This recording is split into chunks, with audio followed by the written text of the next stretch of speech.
undang-undang sudah memberikan kewenangan kepada BPK dan kemudian diperluas oleh dua surat edaran Mahkamah Agung, yaitu BPKP. BPKP sudah melakukan audit di 22 provinsi. 22 provinsi yang tujuannya mengaudit harga. Hasil audit harganya normal, tidak ada markup, tepat sasaran, tepat tujuan. Dan audit tersebut dilakukan untuk 3 tahun. Artinya tidak ada unsur kerugian negara sampai hari ini kata BPKP, yang adalah lembaga yang sah menurut negara, ya, ditunjuk oleh perundang-undangan, ya. Terus yang terakhir adalah, ya, penetapan tersangka tersebut lagi-lagi terkait dengan ada deklarasi dari BPKB dan sekarang diperluas oleh Mahkamah Agung. Itu bisa juga dengan oleh BPKP, ya. Yang terakhir dari saya dilakukan oleh rekan saya, dari seluruh isi BAP calon tersangka yaitu Nadiem, sama sekali ditanya pun tidak tentang kerugian negara. Yang ditanya hal-hal yang umum. Itu saja dari kami. Majelis, sekali lagi mohon majelis benar-benar membaca audit BPK untuk 3 tahun 2020, 2021 dan 2022, diuraikan di sini berapa ribu guru yang terima, berapa persen guru yang terima, harganya gimana, berapa sekolah, dan BPKP turun ke 22 provinsi. 22 provinsi dan semua sekolah di audit menyatakan harga normal. Kalau harga normal berarti ibarat seperti contoh pembunuhan, didakwa pembunuhan tapi korbannya hidup. Didakwa kerugian negara, ternyata tidak ada kerugian negara. Terima kasih, hakim yang terhormat. Terima kasih, yang boleh saya lanjutkan. Saya akan sampaikan pokok-pokok dari kesimpulan dari pemohon yang mulia. Pertama, bukti permulaan yang cukup hanya terpenuhi apabila dua alat bukti tersebut telah ditemukan sebelum penetapan tersangka dilakukan, bukan setelahnya. Kemudian kedua, pasal 2 ayat 1 dan pasal 3 Undang-Undang Tipikor tergolong delik material, maka unsur akibat atau kerugian negara harus dibuktikan terlebih dahulu dengan adanya kerugian yang nyata dan pasti jumlahnya. Kemudian hasil ekspos perkara bukanlah alat bukti untuk menentukan adanya kerugian keuangan negara.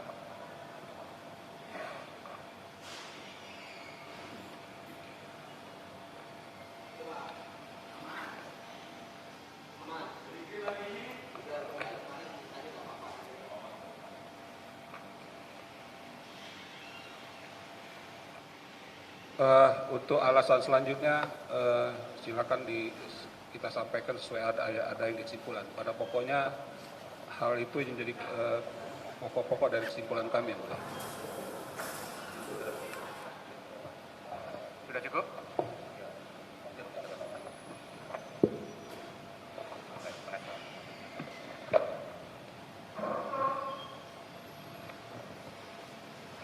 Silakan termohon. Terima kasih yang mulia diberikan kesempatan. Kami dari termohon juga tidak membacakan seluruhnya, hanya beberapa poin, dan tetapi apa yang kami sampaikan semua sudah terakumulasi di dalam kesimpulan kami. Baik. Pertama, kami dari termohon menyampaikan terkait dengan beberapa bukti yang disampaikan dari pemohon terkait mengenai tidak adanya audit LHP, hasil audit LHP yang dikeluarkan besarannya, baik itu dari BPK atau BPKP. Pertama kami sampaikan bahwa putusan pra-peradilan yang disampaikan dalam bukti pemohon sifatnya tidaklah mengikat dalam pemeriksaan pra-peradilan ini.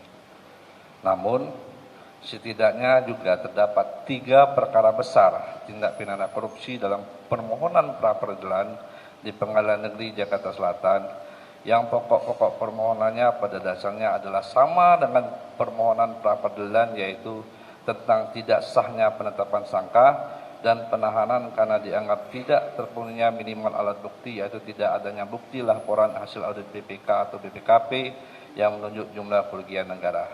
Yang kemudian seluruhnya tidak dikabulkan oleh hakim pra-peradilan dengan mempertimbangkan karena sudah masuk ke dalam materi pokok perkara yang bukan merupakan kewenangan hakim pra-peradilan. Di antaranya pertama, putusan nomor 27/P.PRA Jakarta Selatan tanggal 18 Maret 2024 yang diajukan oleh Budi Said, tersangka dalam perkara tindak pidana korupsi, penyalahgunaan dalam transaksi penjualan emas oleh Butik Emas Logam Mulia Surabaya 01 Antam tahun 2018. Yang kedua, putusan nomor 113/P.PRA 2024 PN Jakarta Selatan tanggal 26 November 2024 yang diajukan oleh Thomas Trikasi Lembong, tersangka dalam perkara dugaan tindak pidana korupsi dalam kegiatan importasi gula di Kementerian Perdagangan.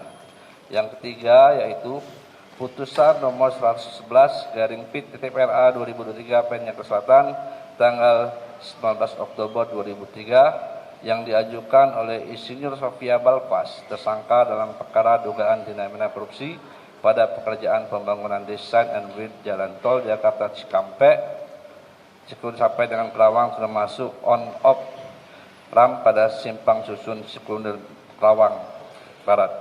Lalu termohon juga menyampaikan bahwa dalam penetapan tersangka ini kami termohon sudah menyampaikan bukti-bukti yang sudah mencukupi 2 alat bukti yang sah sesuai prosedur, bahkan diperoleh 4 alat bukti yang sah dan relevan yang berdasarkan pasal 184 KUHP yang didapatkan dari pertama, alat bukti keterangan saksi yang menerangkan terkait dengan peristiwa pidana dan pasal sangkaan. Yang kedua, alat bukti keterangan ahli.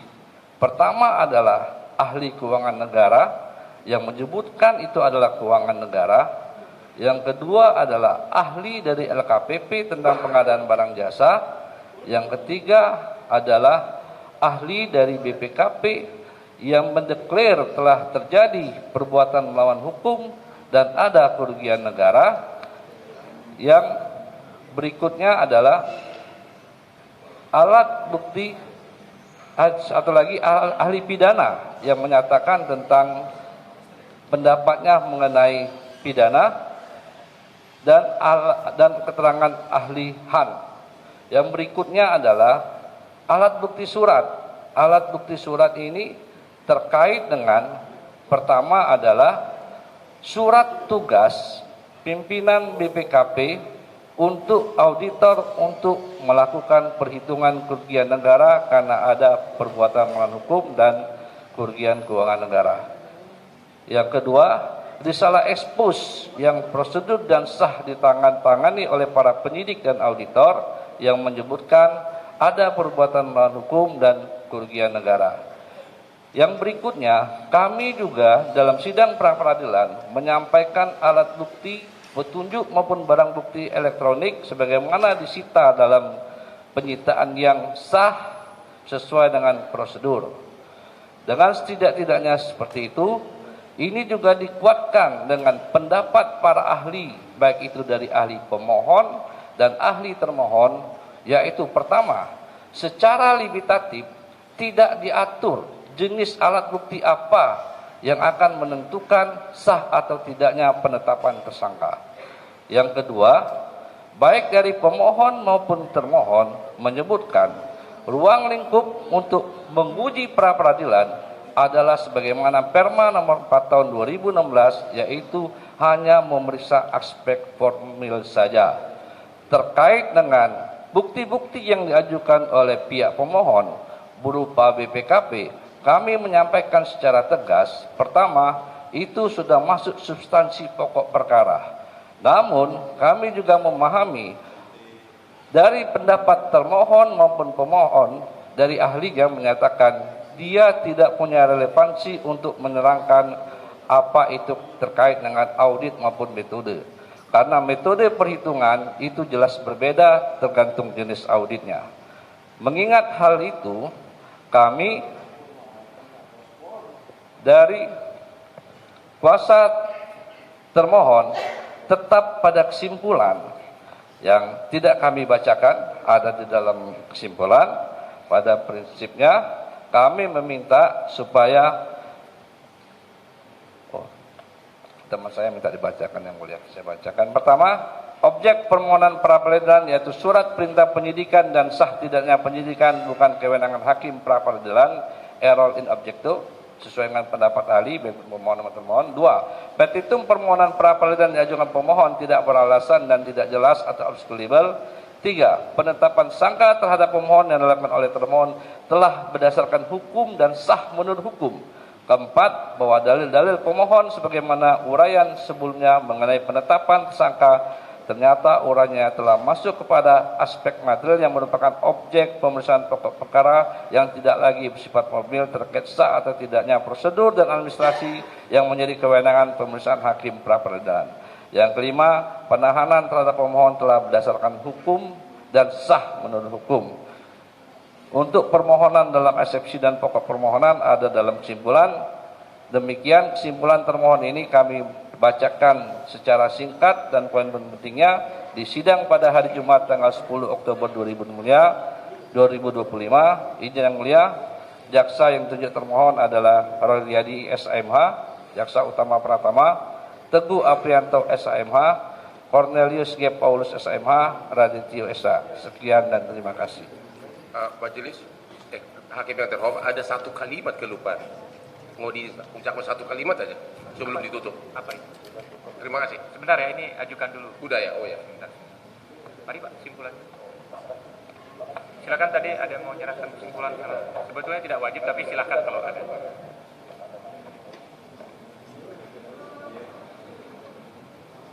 Tidak wajib masing-masing pihak menyampaikan ke pihak lain ya, tapi kalau ada silakan.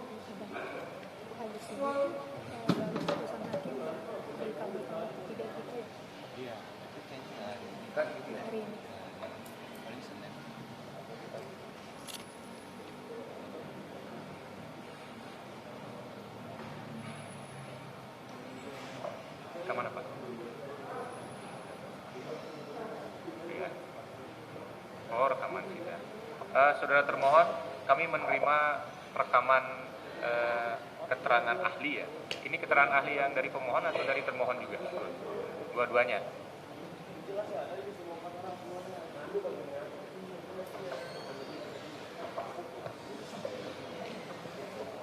Jika termohon memerlukan, silakan ini bisa dikopi ya.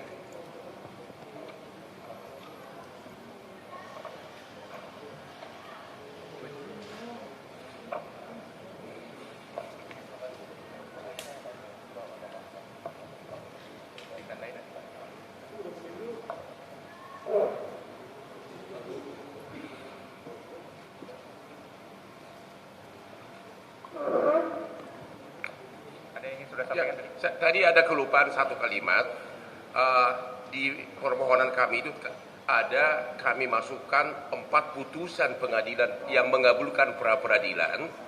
Inti pokok putusan tersebut adalah pengertian 2 alat bukti permulaan itu pengadilan memakai kata syarat mutlak harus ada audit dari BPKP atau BPK. Syarat mutlak itu kata pengadilan di dalam 4 putusan tersebut. Bahkan ada putusan yang mengabulkan pra-peradilan, audit tersebut karena dibuat setelah ditetapkan tersangka, tetap pra-peradilan dikabulkan. Jadi pengertian syarat mutlak itu memperluas pengertian 2 bukti minimum. Harus ada sebelum penetapan tersangka. Ada 4 putusannya majelis. Terima kasih. Baik, sudah cukup ya? Ada yang mau disampaikan lagi? Kami menghormati tata tertib persidangan yang mulia, karena sudah baca kesimpulan. Kami tetap pada kesimpulan seperti itu. Ya. Tadi waktu yang digunakan juga kurang dari 5 menit, jadi saya tidak terlalu ya. Baik, proses pemeriksaan bukti yang diajukan para pihak sudah selesai. Kami akan menjatuhkan putusan, membacakan putusan di hari Senin pukul 1 siang. Para pihak agar hadir kembali pada waktu yang telah ditentukan itu ya. Sidang saya nyatakan selesai dan ditutup. Terima kasih.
Gimana?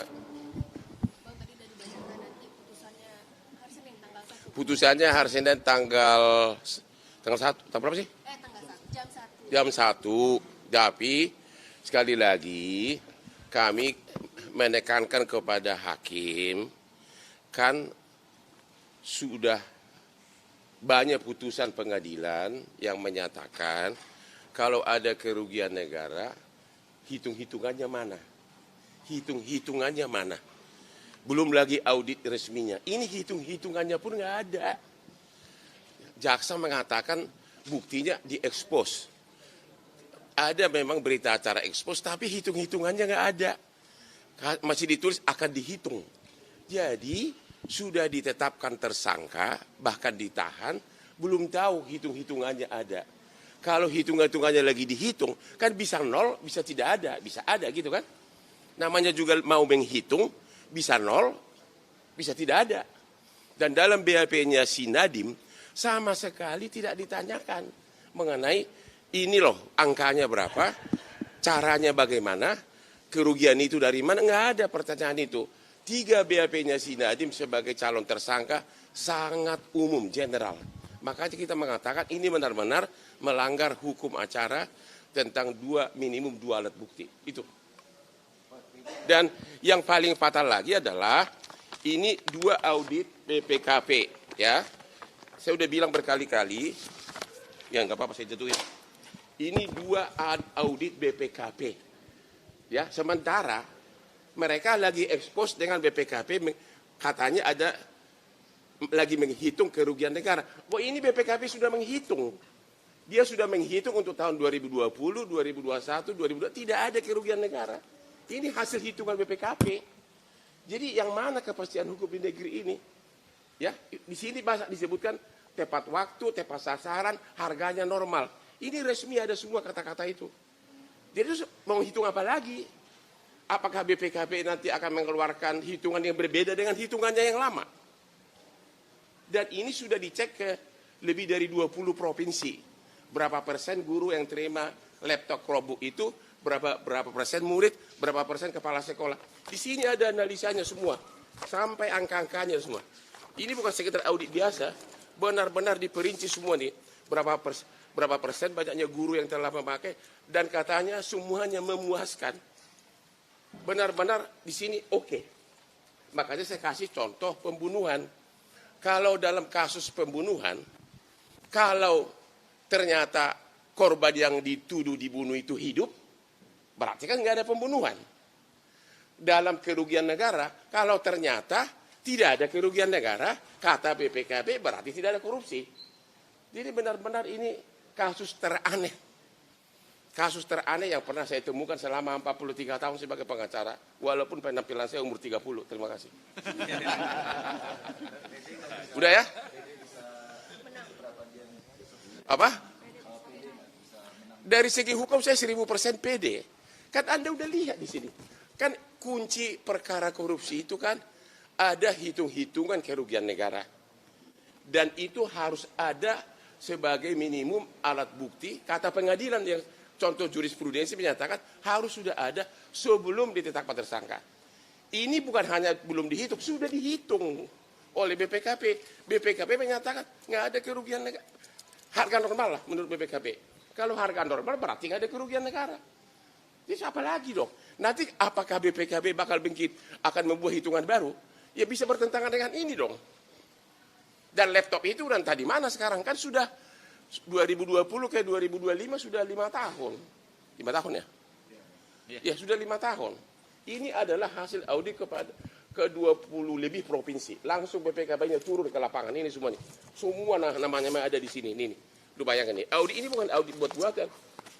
Ini semua audit secara terperinci nih. Tiap sekolah diperiksa. Jadi kita himbau kepada BPK dan BPKP kalau mau membuat perhitungan keuangan negara lagi atas kasus Nadiem ini, sekali lagi saya menghimbau kepada pimpinan BPK dan pimpinan BPKP kalau nanti ada permintaan dari kejaksaan untuk membuat hitungan kerugian negara dalam kasus pengadaan laptop Chromebook ini, jangan lupa hasil karyamu yang menyatakan di sini harga normal semuanya, yaitu audit 2020, 2021, 2022 oleh BPKP. Apakah kamu akan melakukan hal yang bertentangan? Ya kita lihat nanti. Itu aja. Udah? Ya ini para supporternya nih. Silakan wawancara dulu.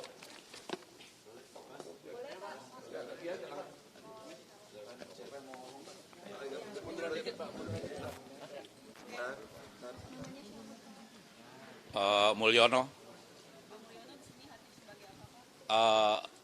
ya sebagai teman lah, karena saya dengan Nadiem itu di 2010 merintis bareng-bareng. Jadi saya kasih support dukungan sebagai sahabat, sebagai teman. Kebetulan ini teman-teman saya seangkatan di 2010 yang sampai saat ini masih ngegojek. Gitu. 12.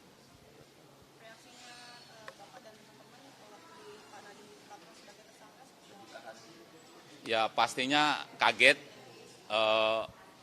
seakan nggak percaya, karena satu sisi kami ini kenal dari 2010, itu tahulah karakternya Nadiem itu bagaimana, dan orang yang pola hidupnya sangat-sangat sederhana.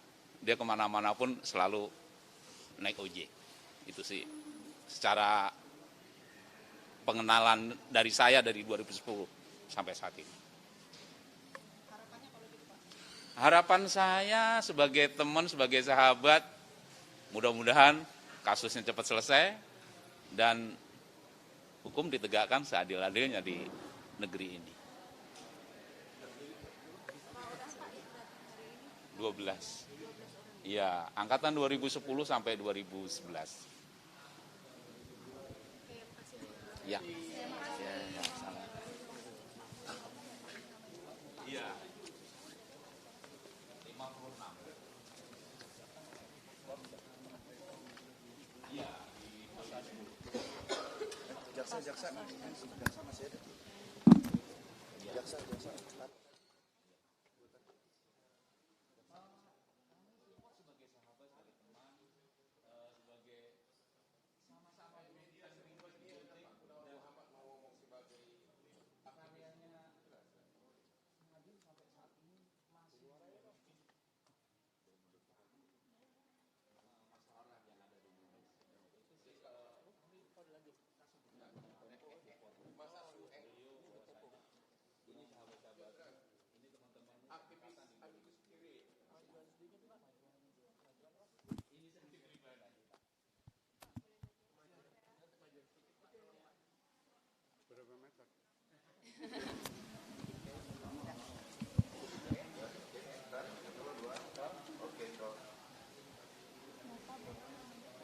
Nama saya Gunawan Muhammad, saya anggota Amicus Curiae yang dibentuk oleh Pak Eri bersama beberapa orang lain. Apa sih alasan para tokoh ini memberikan Amicus Curiae ke Nadiem, Pak? Begini ya, kalau menurut saya kan kita harus selalu prihatin bahwa keadilan kadang-kadang melenceng. Ada orang misalnya yang sudah dihukum, tapi belum ditahan. Ada orang yang belum ada bukti sudah ditahan. Jadi ini bukan hanya untuk Nadiem, tapi untuk banyak orang dan untuk semua yang akan mungkin kita juga kena. Jadi tugas kami adalah memberitahu dan juga menemani peradilan untuk lebih adil. Itu aja. Setelah mendengarkan kesimpulan hari ini, bagaimana Pak? Ya, hakim kan akan menentukan hari Senin. Kami tunggu hari Senin. Karena dari Bapak sendiri yakin tidak Bapak Nadiem ini tidak melakukan tindak pidana korupsi? Kalau saya yakin. Sangat yakin berarti nanti putusannya. Tapi ini kan bukan salah atau tidak dulu. Iya. Ini ya. Saya sebetulnya nggak begitu ngerti hukum, terus terang. Yang penting memberikan dukungan saja ya Pak ya? Ya, mendukung pengadilan. Kasih ya Pak. Sama-sama. Bisa bicara atas nama konsumen? Boleh minta BPK soalnya. Saya dulu ketua Yayasan Lembaga Konsumen. Nama saya Tini Hadad. Saya berpikir atau merasa bahwa Nadiem ini sudah membantu banyak sekali konsumen Indonesia yang waktu dia mendirikan Gojek ya, yang waktu itu berpikir tentang perlunya transportasi untuk umum yang bisa dipakai sewaktu-waktu gitu, dan bisa dipanggil ke rumah gitu, karena kalau enggak kan orang mesti naik bus dan sebagainya. Jadi menurut saya itu suatu pikiran yang sangat maju dan bagus, dan kemudian juga memberikan pekerjaan pada banyak orang yang susah bekerja gitu, nyari kerja kemana, karena tidak semua tempat bisa mendapatkan pekerjaan dengan begitu saja gitu. Semua terbatas, kantor terbatas, pabrik terbatas, toko terbatas gitu ya. Jadi ini benar-benar menurut pandangan saya dari Lembaga Konsumen ini suatu pemikiran dan suatu ini yang bagus sekali dari Nadiem Makarim dari mata konsumen. Itu sih yang paling penting. Jadi menurut saya dia membantu banyak orang, membantu konsumen, membantu pengusaha untuk terbit di mana, dan itu kemudian bahkan ditiru di negara-negara lain gitu ya, bukan hanya di Indonesia, di seluruh Indonesia. Itu sih yang mau tambahan aja sedikit ya. Kenapa? Oh ya, tentu aja bebas ya, karena menurut saya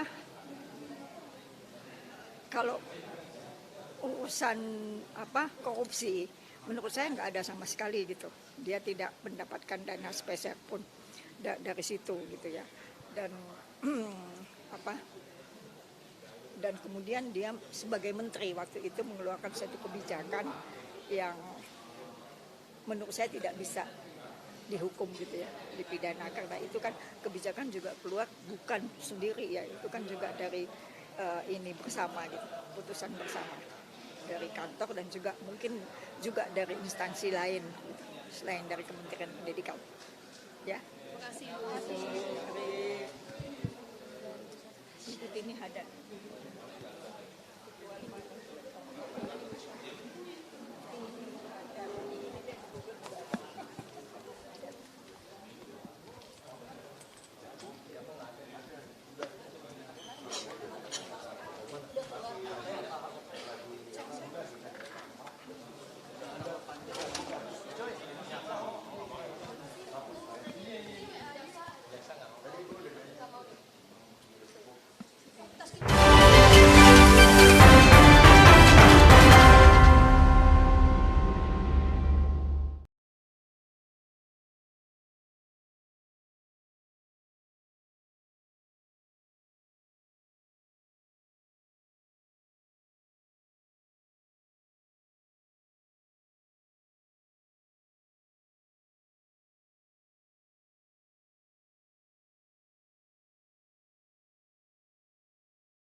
kuasa termohon. Kuasa termohon.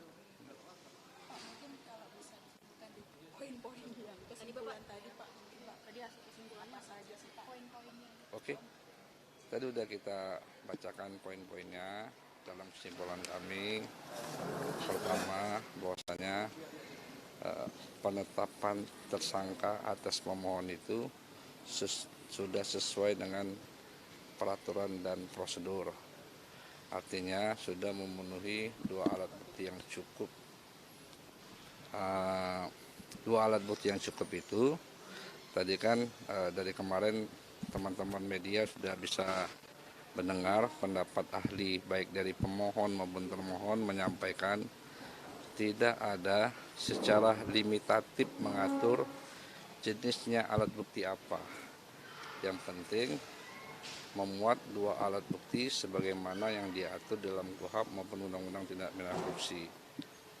Yang kedua yaitu yang dipersoalkan oleh pemohon mengenai audit LHP, sudah ada beberapa putusan tadi kita bacakan, putusan perkara Budi Said, putusan perkara Thomas Limbong, satu lagi, nah itu yang menyebutkan dalam pertimbangan pra peradilan itu tidak harus ada audit LHP-nya, hasil LHP-nya, sepanjang sudah dinyatakan oleh audit yang berwenang ada kerugian negara dan sudah disepakati sama penyidik, dan itulah alat bukti surat kita yang kita ajukan, risalah ekspos dan surat tugas pimpinan BPKP untuk auditor menghitung kerugian keuangan negara, seperti itu. Kami sudah menghadirkan 4 bukti, bukan hanya 2 bukti terkait penetapan tersangka. Saya rasa seperti itu. Audit BPKP yang sudah muncul di 2024 itu pertama saya sampaikan, sepanjang pemahaman saya selaku penyidik maupun penuntut umum, audit BPKP itu banyak macam. Ada audit rutin, audit umum, audit investigasi yang metodenya berbeda-beda. Jika metodenya berbeda-beda, tentu kegunaannya berbeda-beda. Audit investigasi yang diminta oleh aparat penegak hukum itu belum pernah dikeluarkan oleh BPKP sepanjang yang disampaikan oleh si pemohon. Itu sudah kami minta berdasarkan surat kami dan sedang dihitung seperti itu. Jadi yang dibacakannya itu sebenarnya itu sudah masuk substansi pokok perkara, bukan lagi masuk dalam ruang lingkup untuk menguji pra peradilan. Ruang lingkup menguji pra peradilan itu secara limitatif menurut Perma hanya aspek formalitas dan prosedur seperti itu. Ya. Jelas kan? Sudah jelas kan? Nah. Apa? dirincikan apa alat saja bukti berupa apa saja? Ya, 4 alat bukti. Pertama, keterangan saksi yang relevansi. Yang kedua, keterangan ahli. Ahli ini bukan hanya satu. Ahli pidana, ahli pengadaan barang dan jasa, ahli administrasi negara, bahkan ahli dari auditor BPKP yang menyatakan itu ada kerugian keuangan negara. Yang ketiga, alat bukti surat. Sudah jelas alat bukti surat tadi sudah menyampaikan hasil risalah ekspos, surat tugas, bahkan kita menghadirkan alat bukti surat terkait dengan kajian teknis yang dikeluarkan tim teknis dan review kajian teknis yang mengubah, yang menyebutkan spek tertentu. Tapi nanti itu akan diuji di pokok perkara. Nah, kami hanya menyampaikan ini loh yang telah dilakukan alat bukti itu. Yang terakhir, kami juga menyita beberapa dokumen, termasuk barang bukti elektronik, yang kesemuanya itu memiliki relevansi terkait dengan seprindik kami untuk menetapkan si pemohon sebagai tersangka. Saya pikir seperti itu. Cukup ya? hari Senin nanti. Saya optimis saja. Saya selalu optimis. Ya. Terima kasih Pak.